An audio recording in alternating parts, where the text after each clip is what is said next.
Welcome to Tuesday's edition of Big Blue Kickoff Live here on Giants.com as well as the mobile app. He's Howard Cross. I'm Lance Medow with you for the next 60 minutes. It is presented by Cadillac, the official luxury vehicle of the New York Football Giants. Multiple ways you can interact with us here on the program. You give us a ring, 201-939-4513. You can hit us up on Twitter, hashtag Giants Chat. You can also send in your comments directly to us. Howard is big time presence on social media. He's at Howard Cross 87. You can tell the enthusiasm. I don't even need to point in his direction. I'm at Lance Medow, one word, last name, heavy DOW. And as a reminder, you can find the archive of this show and our entire podcast network on the Giants mobile app, podcast platforms everywhere, and at Giants.com/podcast. So, Howard, we have some coaching moves to discuss. One is official, meaning the team just announced it earlier today. The other one is based on reports, but we'll still talk about it, and that is the defensive coordinator position. But let's start with the one that's official. Andy Bischoff, who served as the tight ends coach for the last 2 seasons, has left to take a similar position in addition to run game coordinator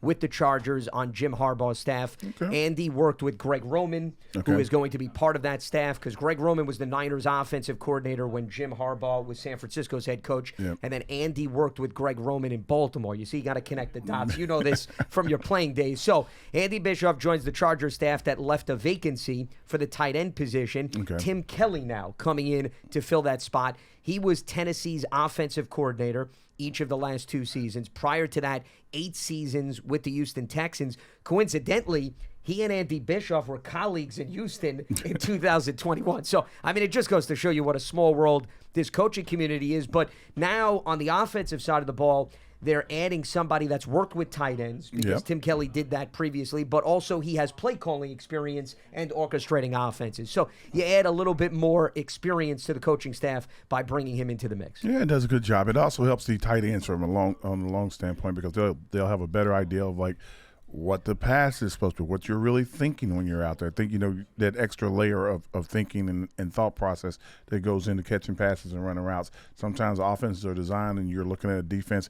He's used to, quote unquote, attacking a defense, so it'll help the tight ends a lot as they're out there.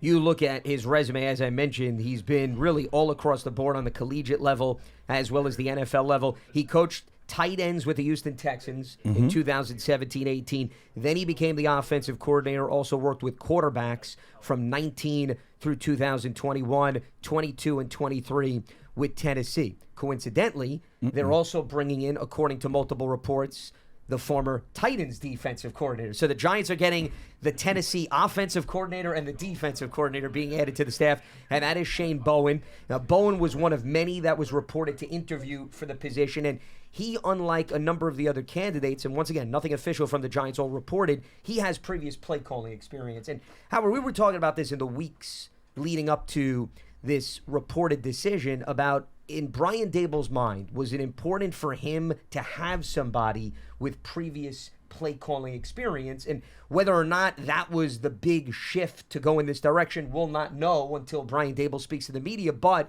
clearly, Shane Bowen carried some weight in that department, given the fact that he has called plays for the last 3 seasons under Mike Vrabel. I think that, when you're going into this, Daboll, this is a big year for him. His 3rd year at the Giants. He's going to be trying to get everything right and make sure everything's on pace. And the one thing you got to do is, when you have your play callers with offensive defense, you got to make sure that person is ready for a lot of unique situations when they come up. And when you haven't been the play caller, if you're being elevated to play caller, then all of a sudden something comes up. The coach may want to be standing by your side to make sure you know what's going to happen or what you're going to do. Sure. When you bring a guy in that's just previously done it, whatever level he's done it on, you kind of trust him a little bit more to get stuff done. And I'm not saying he didn't trust all the other candidates. I'm just saying, in general, that's what you're looking for. And it's a big moment for him. He's got to get it right this year. He wants to make sure that everything's going in the right direction.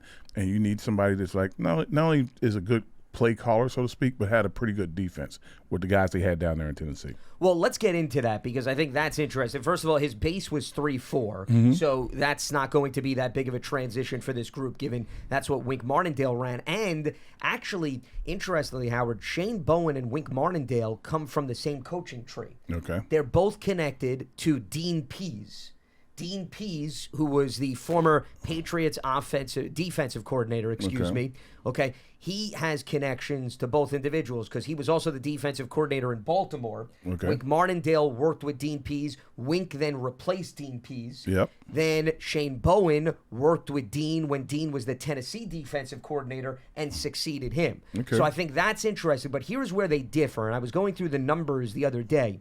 Wink, as you well know, loves to blitz. It's been well documented going back to his Baltimore days. Here's where Tennessee ranked in terms of its percentage on the blitz side of things in the last 3 seasons. 2021, 21%, 28th in the NFL. 2022, 18%, 26th in the NFL. Last season, 22%, 23rd in the NFL. So it fluctuated from 18% to 22%. Just to give you an idea, 2022, Wink's first season with the Giants, they blitzed 40% of the time. That was number 1 in the NFL. Last season, it went up to 45%. It was second, though, behind the Vikings. So in terms of the aggressiveness of the scheme and the play calling, they're really on opposite ends of the spectrum from that standpoint. Well, you have to also remember that, I know Wink's blitzes a lot, but, we had a hard time, or the Giants had a hard time stopping the run. So when you're in third and short a lot, you start to bring extra guys to try to create, negative plays. And that's he did that a lot. If he had the personnel or what he needed to, quote, get guys behind the chains constantly, it may not have been as much blitzing. But because he was always battling to keep them, we got to hold them down, bend but not break, keep sending guys. When you get down closer to the red zone, you can send whoever you want because now the matchups are kind of easier to cover. So that's kind of what Wink does. I think in Tennessee, I don't think they've had the same kind of, how would I explain it? They don't play against the dynamic offense. They don't play against Cowboys, twice a year. They don't get a lot of those big games. So they're playing against, the Colts. They're playing against Jacksonville and the Texans before this year. So they didn't need to blitz a lot. It's just basic. You can run basic right up front defense. Most of those teams didn't have a great running game. I think Indy had a pretty decent running game, but not a great running game. Shut those guys down and play zone in the back end, and you can pretty much, quote unquote, stop or slow down the team. And besides that, you had Derrick Henry running the ball. So, it just made it easier to play defense because you're grinding it out, and all of a sudden the other team gets on the field. You just play base and if they make one mistake, they're behind the chains. And that's kind of how the team played. It was more of a, as you guys always say, complementary football. That's the kind of defense that you kind of need when you have this incredible running game. Well, and I think you bring up a great point, which is why I wouldn't necessarily say the numbers that the Tennessee defense showed is just going to carry over to the Giants. Because to your point, different personnel, different division. Yeah. He may be a little bit more aggressive now that he's going up against some of those NFC East offenses. He may need to be a little more aggressive. Correct, exactly. That's what it is. I mean, again, and if you had whoever's running the ball here next year, if it's Saquon or whoever, Derrick Henry would just zap the air out of the ball the entire game. He was just beating guys down, and the defense was well rested. So whatever they called, they could actually run into the best of their ability because they're over there just relaxing, got their feet kicked up, having a sandwich, ordering a drink. Okay, Henry's in the game. Hope he doesn't hurt anybody. I'm so glad I don't have to tackle that guy. That's okay, Coach. What'd you say, Coach? What we got? I don't know when we're going back in, guys. We'll try to stay warm. You got guys riding bikes on the sideline trying to stay warm. It was crazy. Well, Tennessee did have a top 10 run defense in each of his 3 seasons. Yep. But with that being said, Baltimore actually also had a top 10 run defense when Wink was the defensive coordinator. Yeah. That didn't necessarily translate. So that's the reason why. It's personnel. Correct. Yeah, it's personnel. And that's what I was emphasizing, Howard. You took the words right out of my mouth. It just, I think people, they tend to look at the numbers and they're like, oh, look at what happened with this team. But now it's new personnel. It's a new frame of thought. It's new competition in the division. Yeah. So you have to look at it from that standpoint. The one thing, though, that I do find interesting, if you are going to make a brief comparison between Tennessee and the Giants, is he had the big guy in the middle in Jeffrey Simmons, and now he's got the big guy in the middle in Dexter Lawrence. He had the young pass rusher in Harold Landry, who he developed. He's got the young pass rusher in Kayvon Thibodeau. I think that's worthy of a bit of a comparison, but it stops there. Because everybody else is different in terms of the linebackers, the secondary, and so forth. But at least he's got some blueprints that he worked with in Tennessee. He didn't have a Bobby Okereke down in Tennessee? No, he did not. But they still stopped the run.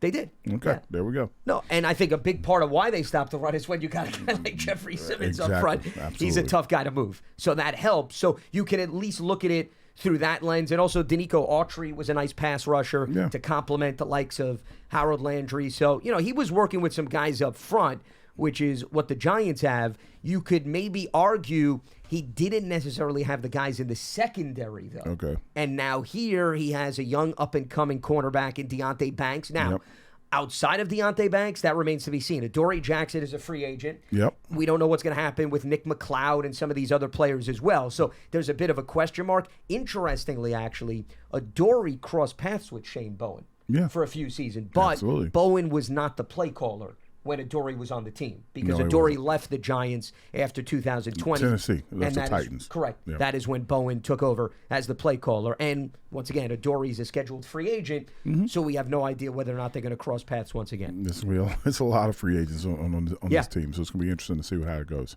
But at least now the Giants have the coaching staff, for the most part, in place for them to now start game planning and looking ahead to the spring, when you obviously implement the scheme. And also will give Shane Bowen a chance to get familiar with the playmakers on the defensive side of the ball. Well, the thing that's different is that, like, back in the old days, like to get off my yard moment, you could come in with a new coach, kind of get his offensive playbook or his defensive playbook and start going through the plays. You could just pick it up, sit down and start watching some film of what they did the year before, and you can do that. Now with the collective bargaining agreement, guys can't do that until it's time for them to come back in as a collective group, and it's a little harder to pick things up. And you have to fast track your learning when you get a new coach or a new system, because you don't have the luxury of just kind of hanging out, making this your second home, and if you're especially the young guys, to get that information and learn how to do things. The other thing related to what you're talking about that's important to note: when you have a new coaching staff, meaning a new head coach, you get to start OTAs a week earlier. A little early, okay? But just because they have a new defensive coordinator, the Giants don't have that luxury. No, this is not a new head. It's not a new head coach. So they're not going to have an extra week to get on the field and everything else that follows that. Yeah, but I think that's probably the biggest factor when you change coordinators. If they're bringing in a new system, you don't have that extra time to try to learn it. You kind of learn it in the regular time.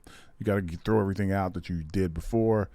Or I have no idea. Maybe you have like little packages on your stool. I don't know how to get around it, but it's kind of hard to do. Well, and that's why we always talk about on this show continuity.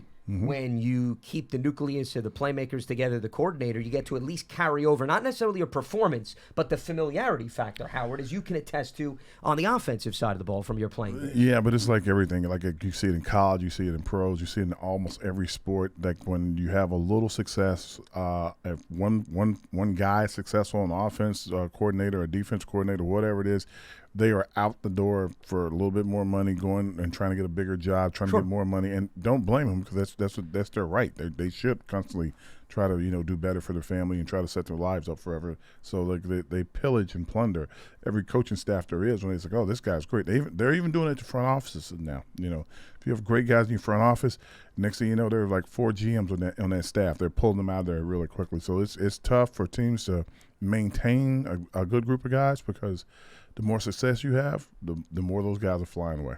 Sure, but I guess the one thing that I want to bring up to highlight my point, and you're right, that's the nature of the NFL. Yep.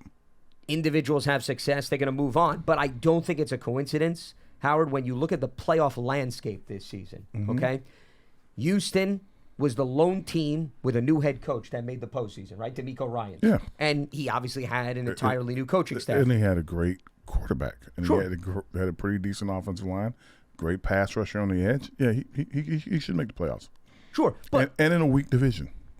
100%. But what I'm saying is they were out on an island, right? Everybody else was bringing back, for the most part, the staff and their play callers. So that goes to show you that continuity, I think, does hold some value and substance in the NFL, is what I'm saying. I love to argue with you. So yes, I'm not arguing. We're having a conversation. I said I love to argue with you, because yes and no kind of thing, because every year, I don't care who the head coach is, if both coordinators stay the same, the guys get a little older every year. Some of them grow into the best player they can be, and some of them are on the decline. So nobody's really the same every year in. So you've seen some teams that like had the nucleus of the same guys for a long time, and all of a sudden they kind of fall off all at once. You're like, what happened? Well, like Philadelphia got a little bit older on defense. Yeah, they got a little bit. They got a little bit younger on defense as well. They started a bunch of young guys, and the coordinator did what he could. The offensive coordinator changed, but they went from running They had the same offensive line. They had the same everything to like run in a more stagnant. Everybody's standing in place and try to run. We're the bullies on the block. We can just run over you. No, you can't. You got to do something different every time you step up there. So, like I said, the changes are like the guys themselves mostly was the biggest change, and can those guys learn and adapt to whatever you're teaching them right away? That's the biggest change that I think happens year in and year out. Whether you have been there for 10 years or have you been there for a year.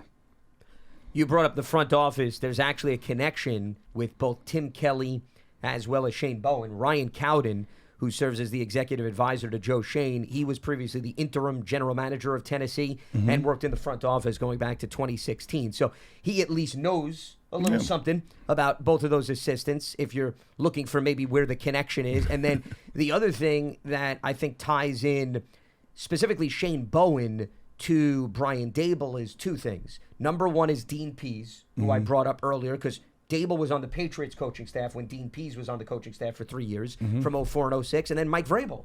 Vrabel was a player when Brian Dable was on the New England staff, and Bowen worked under Vrabel for several seasons. So you have that connection as well. I think you're reading the connections a little too deep. I think what happens is, and for forgive me for whatever, the most qualified guy, whether they kind of know the guy a little bit and have some relationship with him, like you're saying, but when that staff kind of gets obliterated and then everybody's out, then you're like, okay, well, we have a couple openings. Let's go check on so and so, because they check their defenses to see how well their defenses are playing. Oh, sure. How well they're teaching. They check how certain players are playing. Like, okay, we could use some of that on our offense. We could use some of that on our defense, and that's how those guys come to be. If you're a guy that's like, man, there are some coaches that probably have buddies that have, like, I'm the old coach, Lance, you're the young guy, you're coming up, and now you get a job, and I brought you along, and like, hey, Lance, what's going on? Hey, Howard, these young guys don't relate to like some of the older guys now. You could have some of that, but for the most part, guys are like, if they know each other, they'll call first and try to get those jobs. But there are coaches like popping up coming out of college. Some guy they really liked that they knew in college, they bring them up, try them out. It's strange because, like I said, all the younger coaches, most of them are players that just recently retired, and they've been in the league for a long time. They know the staff, they've known the ownership, and they have great personalities. Those are the new young coaches. The guys that have been around for a while, it's a little bit harder just to keep moving. And the hopes is that if a young guy that you kind of took under your wing to help him out will keep you in the coaching circuit for a while. And that's what I noticed mostly when I'm watching it. Well, listen, your point is well taken. I just think if you looked at the majority of the league, and I don't have the percentage breakdown in front of me, but I think a good portion of coaching staff maneuvers have some tie-in to connections and relationships, right? I mean, that's the world of business in general, Howard. Right? I guess is it not? Yeah. I mean, case in point, we were just talking, Andy Bishop goes to the Chargers. He knows Greg Roman. Yeah. Right? So there's a relationship there, okay? Even Wink Martindale. But Bishop goes to the Chargers, and he gets like a little bit of an upgrade, though, because he's named the coordinator as well. Well, that's how they work the system, to the lack of a better phrase. Listen, you know that. I mean, I don't need to explain the ins and outs. It wasn't a lateral move. He's no, of course. Well, because the Giants have the right to block somebody from making a lateral move. Absolutely. I mean, those are the rules across the board. So I think always is a form of enticement to get additional money. Yep. You give them an additional title, right? You see coordinator get associate head coach. Okay. Right? Not just the coordinator, they're now the assistant head coach. Okay. So that changes things too. But the reason I'm bringing it up is because I think the coaching community seems humongous from afar, but it's really small when you look at everybody. It doesn't seem who that. has some It doesn't seem that big. It's a huge group of nepotism. Like, a lot of your family members going, anybody that you've played with before kind of goes, but you're hoping that you're going to get the right guy. A lot of these guys circulate over and over and over again. And like, this is kind of the era of the new coach coming in and some of the older guys fading out. That's what we're watching kind of as we speak, because some of these guys that were hired this time around were, in their 30s and 40s. So that's kind of interesting. The oldest guy that got hired, I think, was Harbaugh. So that's kind of telling them what's happening in the league. Guys, for whatever reason, they want a little more new blood in the situation, and it's harder to, quote unquote, communicate with guys when they got transfer portal. They keep moving around, and they're never wrong, so to speak. So it's harder to kind of get them to kind of like buy in and do what you want. Yeah, Harbaugh's 60, Dan Quinn's 53. Those were two on the older side. Yep. But yeah, Dave Canales, who was a one-time play caller for the Bucs, getting the job, but and this goes back to my point, Dan Morgan, who's the Panthers general manager, Mm-hmm. worked with Dave Canales in Seattle for several years. So you see, How old it's is that connection. How old is Canales? Yeah. I can look that up. Oh, he's a young guy. I'm not disputing that. No, my point was that him and the assistant general They're manager, like, we need who was just we promoted, need young blood. That's what the call was. he's 42. Yeah, so Canales. that's young. That's young. We don't want them too young, but we want them young. They want young blood. That's all it is. Sure. Well, and I also think they want the sexiness and the play calling part of things too. That seems to be a trend as well. I mean, that goes back to, remember, Sean McVay got the Rams job, right? He was considered that sexy up-and-coming play caller. And, hey, it's worked out nicely for the Rams, but now that's become more commonplace across the NFL. Yeah. Where at that point, we were just maybe getting to the I think Shanahan was one of those guys. Sure, Shanahan applies. Yeah, I think absolutely. But McDermott, or whatever his name is, up in Buffalo. Sean McDermott. Yep, was another one. But those three guys were kind of the catalyst for, like, okay, we don't want to miss the trend. This is a new trend. The young guns of play callers. So, like I said, we'll see the guy down in Miami, another guy, Mike McDaniel. Yeah, so you're looking for guys that not necessarily former players, not necessarily like heart and soul coaches, but like, hey, they came up, they learned the game, they have a different look at it. I call them the Madden players. They got all the Madden guys in there now. You're like laughing, but it's true. Well, I'm also laughing because you named several guys that actually came from the same coaching staff. I know. Kyle Shanahan and Mike McDaniel worked under Mike Shanahan. Yep. So he's groomed them over the years. Absolutely. All right. Few reminders before we open up the phone lines here on Big Blue Kickoff Live. You can check out the Giants Huddle podcast. Check out your favorite podcast platform, or you go to giants.com/podcast. As we look ahead to the 2024 season, you can take your fandom to the next level. Season ticket membership, stay connected to the club all year round, not just on game days. Memberships now available for the 2024 season. To learn more about all the exclusive member benefits, visit giants.com/tickets. Limited inventory is available, and the Giants official connected TV streaming app is Giants TV. It brings you original video content and game highlights on demand and direct to Big Blue fans. Giants TV, it's free. It's on Apple TV, Roku, Amazon Fire TV, and the Giants mobile app. And to go back to that, this is not a new phenomenon, because when I was in the league, when I just got started, that new young fresh face was Belichick. And he was getting jobs. Sure. And it was like, okay. It's like, okay. Well, you're really dating yourself on this program. But that's true though. He was the young gun that was coming out. I remember he went to Cleveland for a few years, took them to the playoffs basically, did a good job for his couple of years there, left there, and the Jets tried to hire him for like a day. And then he went to New England, and all of a sudden, kind of had a unique play happen, and Brady became his quarterback. So it kind of worked out. It's a cycle. Yep. It's all cyclical when it comes to the NFL. All right, let's open up the phone lines as we move forward here. We got Jason in New Haven on BBKL. What's happening, Jason? What's going on, Jason? Hey, fellas, what's going on? Good, right. What's on your mind? Good. Thanks for taking my call. I just want to talk about the Mr. What's his name? Bowden? Shane Bowen. Mm-hmm. Yeah. Bowen. Excuse me, Bowen. Yeah, I like the hire, and there's a few reasons, why I like the hire. To me, in my opinion, I always thought we needed somebody with some kind of experience. Not to take away from the other candidates, I'm sure they all had great qualifications. But me personally, I was looking for somebody that had some kind of success calling a defense, and his name piqued my interest when his name initially came up a few weeks ago. Experienced DC who ran some pretty highly ranked defenses for a few years in Tennessee, and working for a winning organization. Now, I know Tennessee hasn't won a Super Bowl in a while, but the last few years they've always kind of been in the mix in the AFC. Maybe not the top tier teams like KC and Buffalo, but they're usually that tier below. So I like that about him. Second thing I like about him, I believe this year his defense, which I believe is important, was first in red zone percentage and first in goal-to-go percentage. So those are two good things to look at. In 2021, I believe, was his best season. Because they made the playoffs that year. They were 12-5, Tennessee. Mm-hmm. Yeah.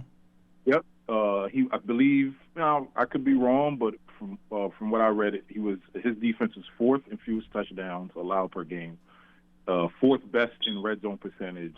I believe he was top 5% in red zone and third down percentage and 6th in total points throughout the season. I mean, those are pretty highly ranked numbers, and I like those numbers because I feel like sometimes some fans look at total yardage in a defense as the end-all, be-all to judge a defense, and I don't know if that's the right way to go. Some defense play bend but don't break, but then tighten up in the red zone. So I never was a big fan of judging the defense off of total yards, but those red zone, third down, those are the money downs, and those where your defenses hold teams to under 3 points or under. So I like that he's called those kind of defenses. And from Lance, what you said earlier, he's learned under some pretty, well-established defensive coordinators. I think you said Dean Pease. He worked with for a while.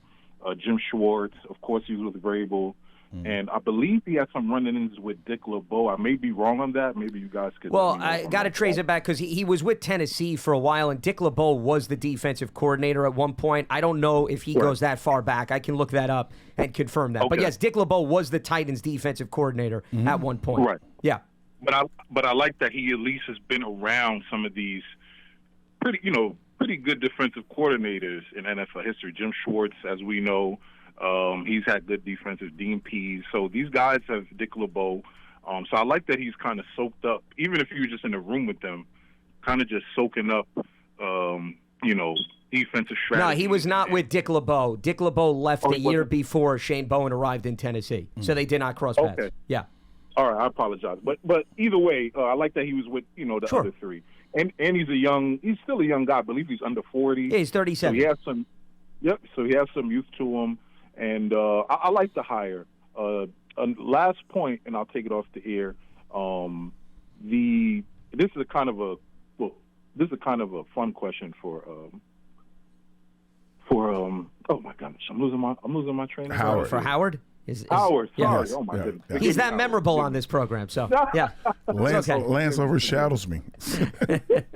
Forgive me, Howard. Forgive me. I wanted to ask, just in your playing days, and you guys can also comment on, some of the points I put about the defense. But Howard, just a fun question: what were some of your hardest assignments, or some of the guys you found were hard to block as far as defensive ends or edge rushers? Now, I don't know if the term edge rusher was used much in your playing days. I think they were just more defensive end titles.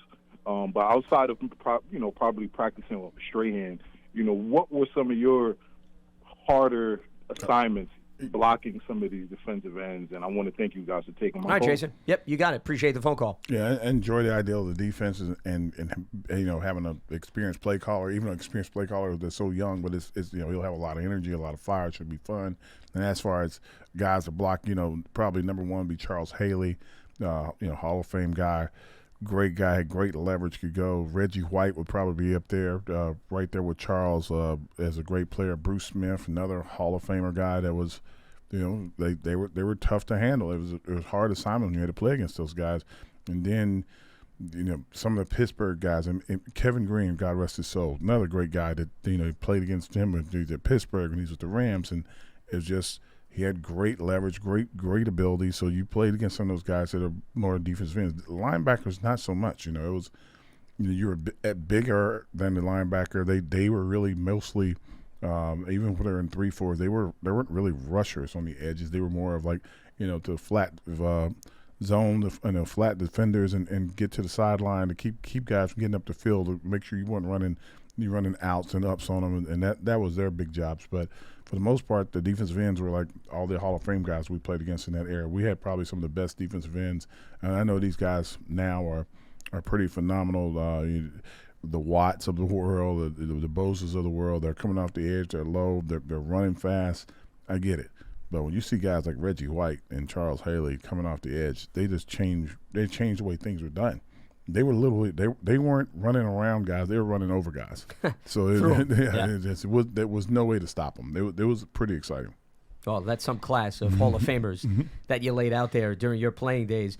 Tennessee red zone defense is what the caller had brought up. Just to give you an idea of where Tennessee was over the last 3 seasons: 4th in 2021, 14th in 2022, and then number 1 this past season in 2023. So they've been pretty consistent in terms of that department. You just want to make sure they don't score. Correct. I mean, that's why I look at scoring defense, Howard. I do not look at total yardage or yardage per game. Yeah, that doesn't win. It's about keep them out of the end zone. Whether you're keeping them off the scoreboard. Keep them out of the end zone, keep them off the board as much as possible. Then gives your team a chance to win. Yeah, because if you look at yardage-wise, Tennessee was middle of the pack for all 3 seasons, but they obviously were impressive in red zone defense. They were not too bad in sack totals. Numbers estimated between 39 and 45 during his 3 seasons. So that really is the Giants' territory during that time. And then, we talked about their run defense has been very good during his tenure, as well as, since Mike Vrabel really took over the team there. And I think people misunderstand the bend but don't break thing. I think the defense, they're trying to keep guys in front of them so they don't get beat deep down the field. So that's kind of like, they're bending. But once you get back and you can put your feet on the end zone, on the end line, then you don't have to go back any further. You can keep the guys now, you keep them in front of you. In front of them is right out of the end zone. Well, that's how it kind of, the philosophy, I understand people keep saying it, but that's not what it means. It just means keep them in front of you and tackle them. So once you get to the end zone, like your foot is against the line, like you're going forward. They're not supposed to get anything behind you at any time, any cost. Well, and also when you think about it from a generic standpoint, Howard, you should be able to have an effective red zone defense because the tight space gives the defense the advantage, right? Yeah. The offense doesn't have the ability to spread out when you're inside the 20-yard line anymore. Well, see, that's another misconception. Spread out means we think wide this way, but you mean vertically too. Well, so I'm talking about both. The vertical thing. Essentially, but like I said, once you put your foot on the goal line and you stop, that's basically your back. You put your back to the line, and you don't have to go any further back. There's no underneath routes. When you squeeze from the line of scrimmage to the DBs, and there are no underneath routes, that becomes a little harder for a quarterback to throw over the top. They have to have perfect throws over the edge. Everything has to be perfect at that point. Well, because you're also talking about very narrow passing lanes. Yep, basically, absolutely. is what we're getting at. All right, let's head back to the phone lines. We got Donnie in Queens here on Big Blue Kickoff Live. What's happening, Donnie? What do you got for us? Hey, guys. You kind of hit on a lot of the stuff I was going to bring up earlier in the show in terms of the blitz percentages. And I know Joe Shane had spent quite some time last offseason talking about how important it was to spend time with Wink and get to know the types of players he wanted for his scheme, and that would really help them develop their program. Well, this is the complete opposite, at least on paper, of a Wink Martindale philosophy. So was he blowing smoke then, or is this just an organization that seemingly is flying by the seat of their pants? No, it's not an organization flying by the seat of their pants. It's saying that you want to get, if you have a coordinator, you're trying to work with a guy that's with your organization, you're trying to get the kind of players that fit his scheme. That's what every organization's doing. So, like, if that guy's unhappy and leaves or for whatever reason is not with the team anymore, either you elevate a guy if you think that somebody within the group could be elevated, or you bring somebody in from the outside. And then at that point, you start thinking about, okay, which guys fit your quote-unquote scheme. And I'm sure when you're quote-unquote interviewing for the job, you don't just come in and talk about your philosophy and how you want to do things. You talk about how the players on the team that exists now fit your philosophy. So it's not like it's not this fly-by-night accidental thing. Like the interview process is really tough because you can't come in and like, we should tear it all down. It's not going to work because they're like, oh, well, it was great to meet you. have a good time. I mean, grab a coffee on your way out the door. But you have to come in and you're not just selling yourself. You're selling the ability of the players that you've been watching. So you should know, you have a working knowledge of the guys that they have and how you could make them fit and incorporate them within your system.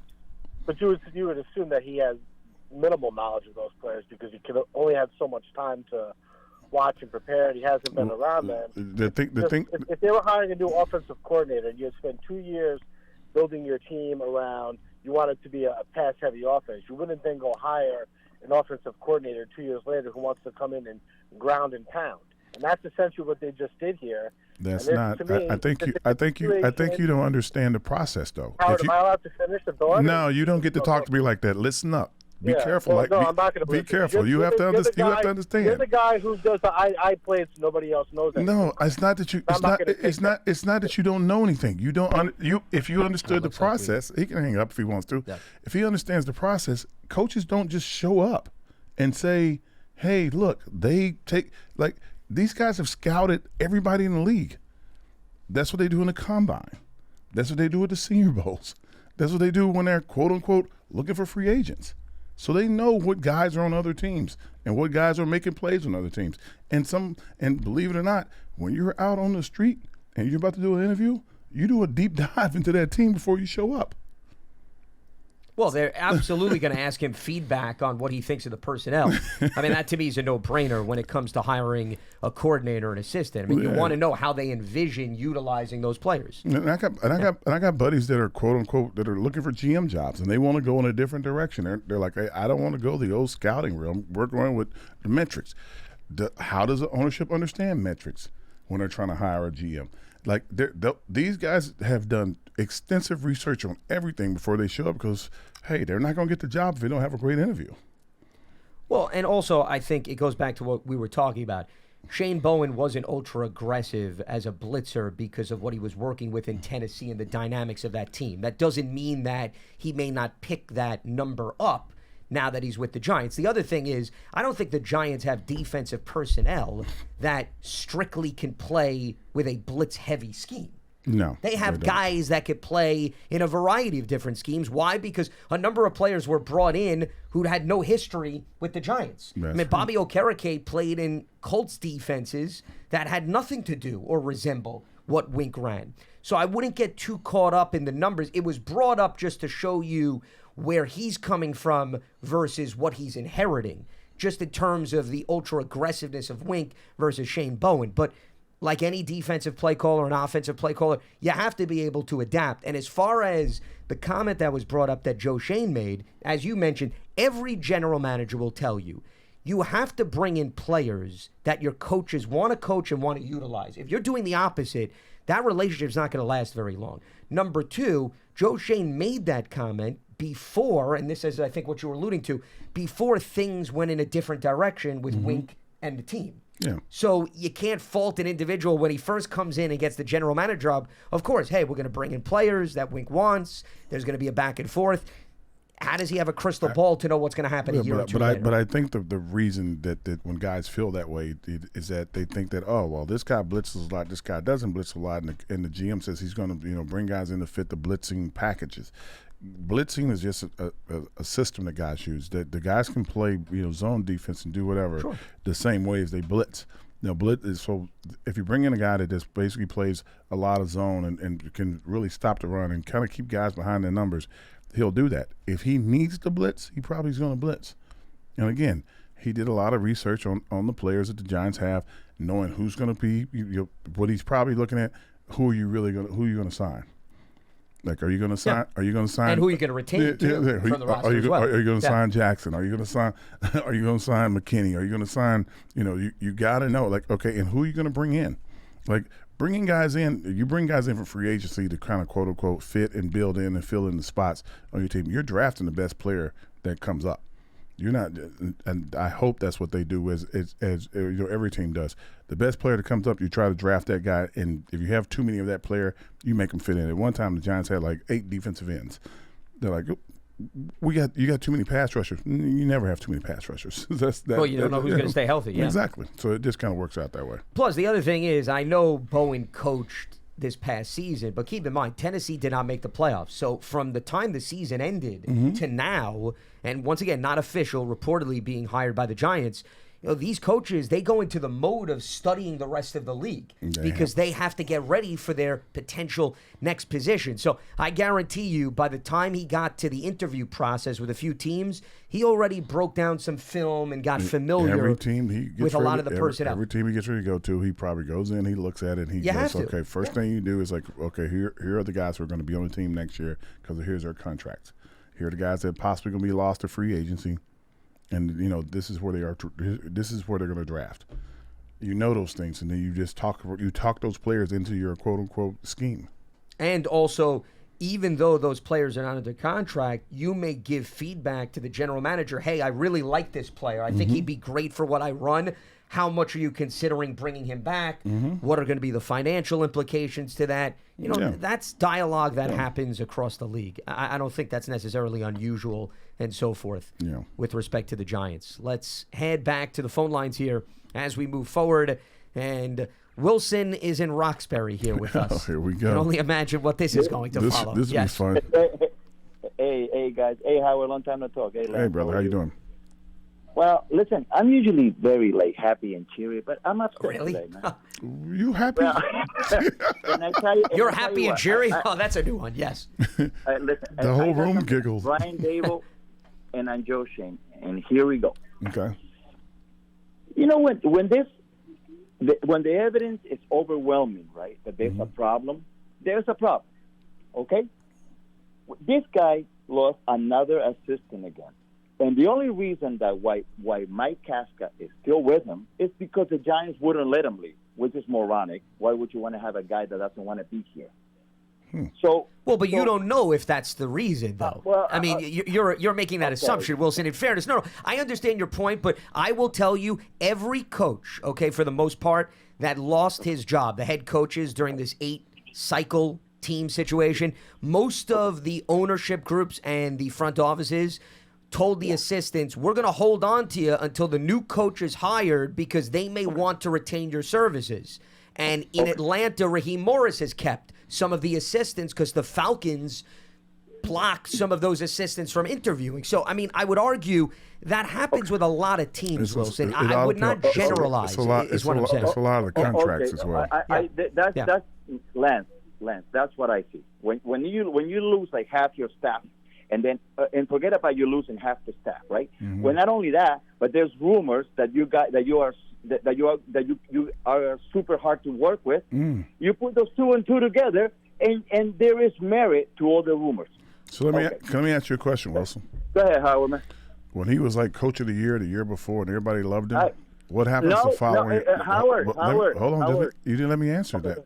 And then you lose the games that you won the year before because it's only like 1-score games. The entire world's coming down. I love it. I think it's funny. But Howard, that's life in the NFL. Howard, everybody goes. So if you have a winning season one year, the following year you fire everybody. Well, Howard, listen to me. And with all due respect, the reason why I'm upset is this. And let me get to my Joe Shane quick. But I'm gonna tell you something. Okay. You mean to tell me now? You tell me, John, because yesterday, right? John was saying, "Well, this is not somebody asked him something. John said, "No, it's not a 1-year fix." You mean to tell me that Giants fans again? This is another rebuilding year again coming up? I mean, come on, man. I mean, but Wilson, how many times have I said on this show that even if you're coming off a playoff victory, it doesn't guarantee that you're going to have success the next year, though. That's not the way it works. It doesn't guarantee anything. But you're sort of alluding to that, Wilson. But hold on. But Wilson, you're alluding to that because the opposite of your thought process is if you're coming off a winning campaign, then it's absolutely not retweaking and rebuilding, and you're automatically going to continue success. When if you look across the NFL, there's no proof behind that. Just assumption. No, there is no proof behind it, Lance. But the reason is that we Giants fans are not like all the other fans because we've been you could say that rebuilding again. for 10 years. Sure. Yeah. We've been rebuilding for 10 years. But I don't understand. To me, go ahead, Howard, if you want to. So Wilson, you win a couple of Super Bowls, and you have this period of slowness where you keep changing coaches because management, maybe even ownership, is a little bit like the fans. They're like, we got to have something fixed right now, right? You get yourself into a bad salary cap. You bring in a new coach, a new GM, and amazingly, you guys make it to the playoffs with a bunch of really fantastic 1-score wins. Very exciting season. The following season, I'm like, if you don't win those same games, you're going to have a losing season. So those 5 games that they were 1-score games the year before, they won. They lost them this year. And now I'm listening to everyone with everybody on the field injured. I'm listening to everyone, not everyone, you, Wilson. I'm listening to you tell me everything's breaking down around them. The house is on fire. Everybody run. I think that it's not like that. And I'm not defending the Giants at all. I'm just saying in general what you're watching. It's not like that. Okay. And I'm Joe Shane. The Dave Gettleman blaming and the excuses are over. No more Dave Gettleman left me a mess. No more Dave Gettleman left me. When did he even say that, though? Wilson, when did Joe Because Shane you don't even have to say that, it though? because fans read between the lines, Lance. But I'm talking about when did he get in front of a podium in a press conference and say, "Oh my God, I inherited a horrendous salary cap situation. This is terrible." Lance, and on numerous occasions he has said, "Well, we have more flexibility now that we okay, did before." well, but that's a fact, though. Those are financial facts, though. That's not saying, I'm saying this now so that you give me a leeway of 3 to 4 years. Wilson, you love to read into a lot of things, and we're not. Howard and I are not painting a picture of lollipops and rainbows here. But you apply a lot one of fans thing. do, though. Okay. Okay, Wilson, I can't keep track of every individual that you interact with outside of this show and the conspiracy theories that you pile up. Okay, we're only talking about it through our lens and our perspective. Relax, easy. Can I ask you I'm guys fine. something? Yeah. Yes, sir. Yes. Fact. How many first-year coach, general managers have the luxury of having 2 top 10 picks, not 2 first-round picks, 2 top 10 picks? How many? Well, I mean, I don't know off the top of my head. Okay, NFL history. it's rare, right? It doesn't happen often. I would say right? it's probably Can we rare. agree on Sure. that? Yeah. Okay, all right. And if you do your job the right way, if you do your job, okay, you can change your franchise overnight. Well, I don't know about that. See, that's where I disagree with you. Just let him. I want him to finish. I want him to finish. Go ahead. No, I want you to because you know finish. what he did? I He'll know go this is on not for a 10 popular hours thing if with we don't Howard. let him continue. Yes. No. I want to ask Howard this. Howard, I know you like Evan Neal. To me, he's a bust. Okay. He cannot play in this league. To me, that's my opinion, and obviously you know more because you play. I'm just for what I see. And Kevin Thibodeau, to me, is the most overrated player in the NFL. 12 sacks, To me. right? 12? How many sacks he had? 11 and a half. 11 and a half. Howard, if Evan Neal, if somebody said to you, is Evan Neal a good player, are you going to say that he's a good player? I'm saying that he's been injured his entire time. Well, okay, I understand how he's injured, but I mean, so what? So are you going to give him 5 years to see how good he is because he's injured every year? I don't think they're going to give him 5 years. And for your right, but this I'll answer you just so everybody can hear. I'm just going to name some teams for you. Jacksonville, winning record. No. Washington, winning record. No. Who else? What is that? See, what I'm doing is I'm letting you tell me about how these teams are doing so well. I'm just asking. I'm going to keep naming teams to you. Fair, Howard. It is fair because what you just said that you can change. You said that you can change the trajectory of a team in 2 years. All right, so I can keep going. I can name a bunch of teams. But the Raiders.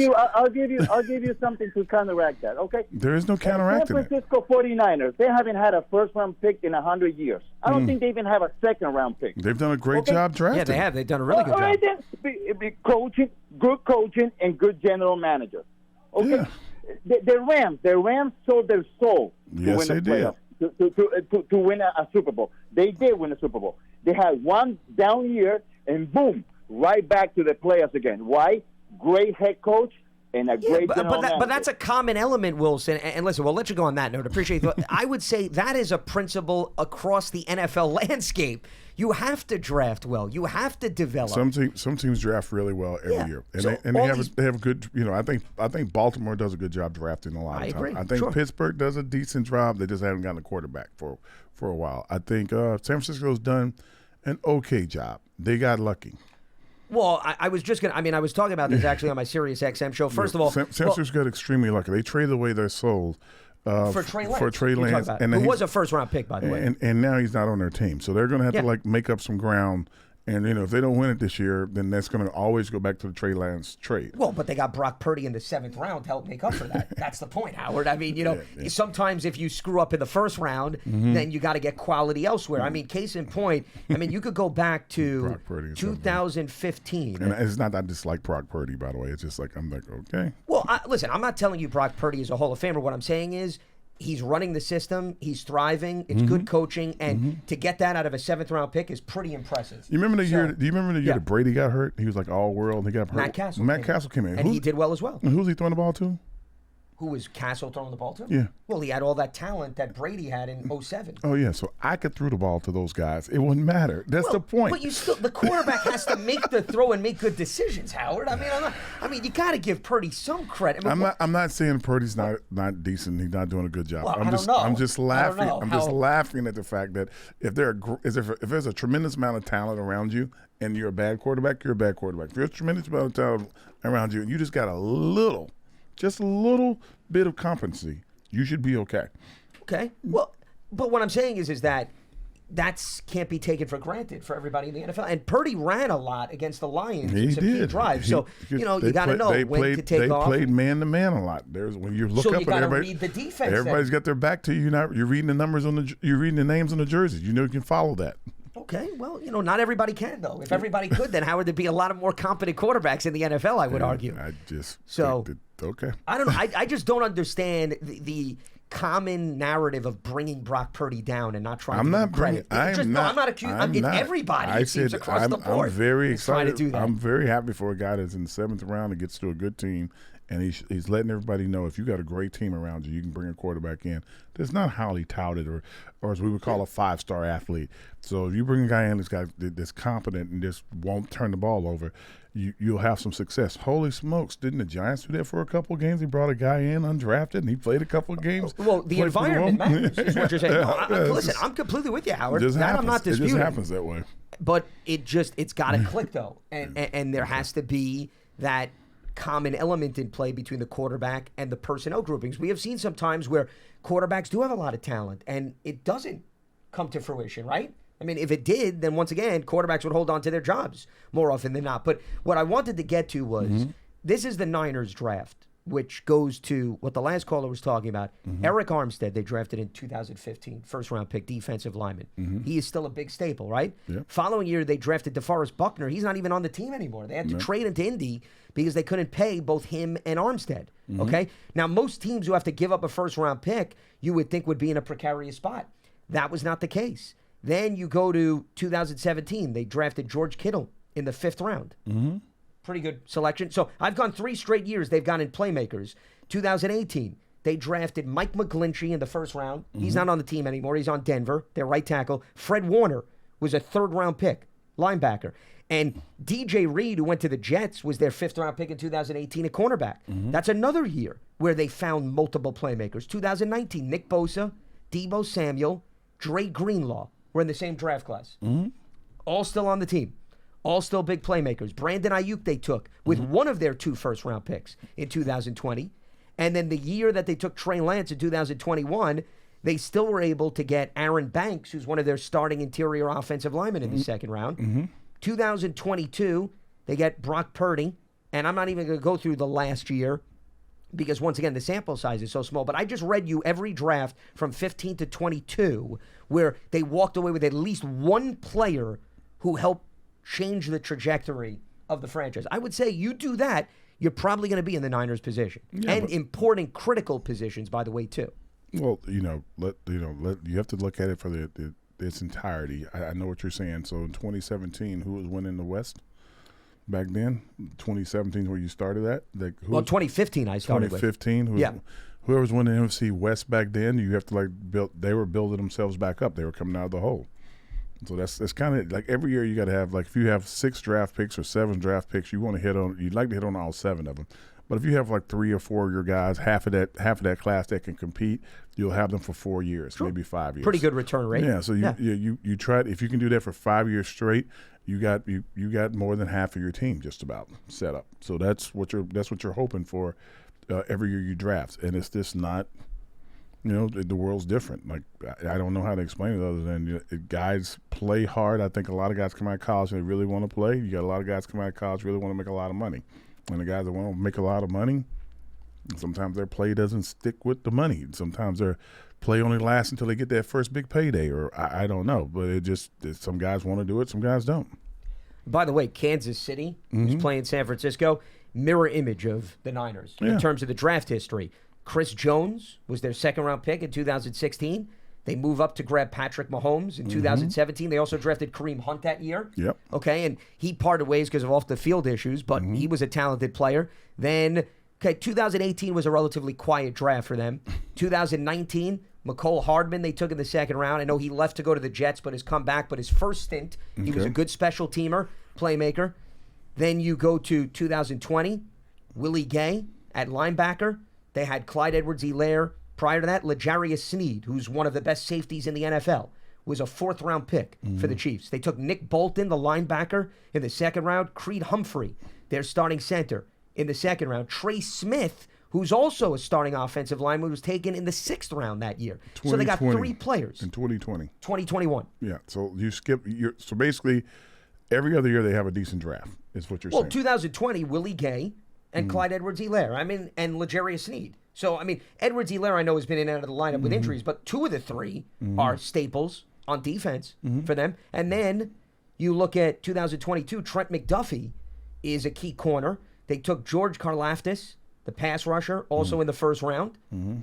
Sky Moore in the second round. Okay, he maybe hasn't panned out. And then Isaiah Pacheco in the 7th round. So 3 of those 4 names that I mentioned are key contributors. Yeah. But we're talking about an annual basis, Howard. It's no coincidence that both of these teams are meeting in the Super Bowl this year. That's my point. The Giants' last 2 years, their last 2 drafts was Shane. A lot of their guys have been playing and starting the entire Absolutely. time. Okay, so they're heading in the right direction. Well, and that's but that was more of the response to the last caller. Yeah, okay. Is the fact that every team strives to do that. Yeah, and you have to be able to get a return. There's been a lot. There's been a lot of talk of like who when you win a lot, teams start to hate you. When you lose a lot, teams start to like. I'm like I don't really get it. Like if you're a fan, just be a fan and enjoy it. But you can't tell fans how to feel. So that's how I laugh. I got a lot of buddies who are Jets fans. They're like, yeah, man, I wasn't around the last time you won a championship. I said I was 2. So what do you want me to say? Like it's going to happen. So I don't know. And the Jets have an incredible defense, and they have incredible everything. Don't have a quarterback, and they had a quarterback who got hurt in 4 plays into the first game. So I'm like, okay, that's kind of what you're going to have to expect, guys. That's basically what's going to be. Well, but the Jets also had some nice weapons around the quarterback, and the quarterback didn't click, right? Incompetent. So maybe that's why Brock Purdy deserves just a little bit more credit here. Look, I'm not, just a little bit more credit. It did work for the Jets when he changed the quarterback. So incompetent. He's just they're poor Wilson is incompetent. Feel bad for the kid. Well, on Jets Kickoff Live, I'm sure that'll be a big topic of discussion. I can't believe Cross said that about him. Yes. Well, no. We're weighing in on the entire league on today's program. We've been hitting on everybody. Allowed. We've been picking on everybody. We've been picking. We're equal opportunists. How about that? We'll leave it at that from that standpoint. All right. That is going to wrap up Tuesday's edition, Big Blue Kickoff Live. We will be back up and running again on Wednesday as we will continue to break down the additions to the coaching staff and the dynamics in play here as the Giants get ready to tackle the offseason. Today's episode of Big Blue Kickoff Live, part of the Giants platforms everywhere and Giants.com/podcasts. For Howard Cross, I'm Lance Medow. Stay locked to Giants.com for all the latest, and we'll speak to you on Wednesday right here on BBKL. Have a good one.